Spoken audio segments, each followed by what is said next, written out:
the study. There were 4 openings, 2 doors and 2 windows. All the windows of the emperor's apartment at Longwood were a guillotine fashion. That is to say that the upper half of the window was fixed and the bottom one movable so that it could be raised or lowered at will by means of weights and pulleys concealed in the frame. At the right, as one came into the room from the bedroom, was an iron camp bed in the corner, with the head against the partition on the side of the door. There was a little carpet before the bed and a campaign wardrobe near the head. There was a large sofa covered with white cambric and furnished with 1 or 2 pillows. It was placed near and alongside the fireplace in the same direction as the bed. That is to say, at right angles to the fireplace. It was surrounded with a screen. Behind it there was room to open the door, which was there. Between the foot of the bed and one of the arms of the sofa, there was only a narrow passage wide enough for one person to get through.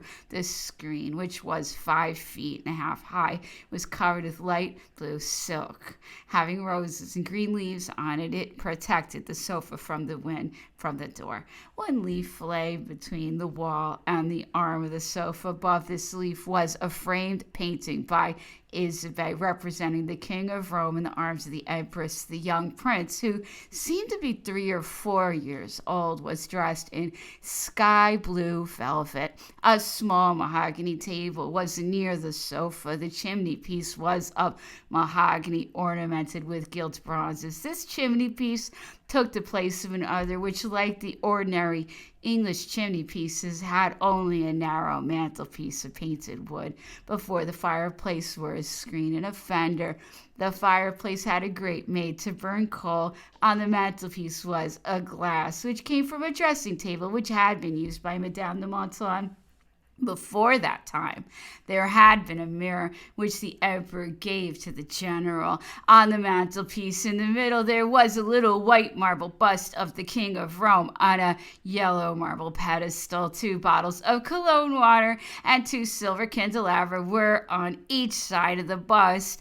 A silver gilt cup with a porcelain saucer was at the extreme right of the mantelpiece. These 5 articles came from the dressing case, and with the bust made up all the ornaments of the mantelpiece. On the left side of the glass was a little oval portrait surrounded by pearls of the Empress Josephine. This painting had belonged to Madame Bertrand. The emperor had given her in exchange for it a copy made by Marchand. Above was a little miniature of the King of Rome. The little prince was putting on his shoe upside down. On the right of the glass was a little medallion surrounded by pearls of Madame Mère. This portrait was one brought by the priests. Above it there was a miniature painted by Mademoiselle M.A. Thibault representing the little king sitting on a sheep in a grove. Different playthings were scattered here and there in the turf. To the right of the glass was hung Frederick the Great's watch. There was a recess to the right of the fireplace where there was a mahogany table with a folding top on which was the dressing case. This dressing case, the principal articles in which were of silver, was open, and on it was folded a handkerchief on which was a mahogany snuff jar. In the middle of the recess and somewhat high up was a picture of the Empress Marie Louise embroidered in chenille. It represented a little girl holding a cat in her arms. She was in a grove decorated with an antique vase. The head, the hands, and the feet were, I believe, painted by Isabel. The emperor had 2 or 3 other paintings, one a miniature a few inches high representing the little king on his knees praying to God for France, and the other, which was of the same size as that which was at the foot of the sofa, was of the little king, very young and naked, with his head in a helmet. A light linen cloth was partly around his body. He was lying on the ground, which was covered with laurel leaves, and was reposing in the shadow of French flags. This picture, which is now Marchand's property, is 8 or 9 high by 12 wide. I cannot now recollect where these 2 paintings were placed in the emperor's study. Perhaps the latter was in Marchand's room. Between the 2 windows was a large desk of mahogany root decorated with black wooden moldings. The 2 sides of the table were higher than the middle. In the front, to the right and left of the place where one sits were two little doors of closets for memorandum books. This desk was covered with books and papers arranged in an orderly manner. On the left there were two pasteboard boxes, a silver salver, on which there were an inkstand, a sandbox, and a box containing a sponge, besides several pens, a great many pencils, and a compass. These pieces, except the sponge box, belonged to the dressing case. A large writing case of wood inlaid with brass ornaments was on the right, on the high part of the table. It was used by the person who was writing from the emperor's dictation. On the right of the door, which led into the bedroom, as one looked towards this door, there was a little Chinese table, and in the corner, near the fireplace, was the emperor's sword. This light armchair, painted green, with its seat and back of reed, and two mahogany chairs also with reed seats, and having cushions over these, completed the furniture of the room called the study, the floor of which was covered with a moquette carpet. The bedroom, 4 openings, 2 doors and 2 windows, one of these having changed into a glass door. It was near the corner of the partition which separated this room from the dining room. On the right, as one came in by the door from the study, on the side opposite the windows was a brass bedstead with green silk curtains. It had been bought by Madame de Montsalon, and the Count, hoping that the Emperor would be more comfortable in it than in his little beds, had given it to him.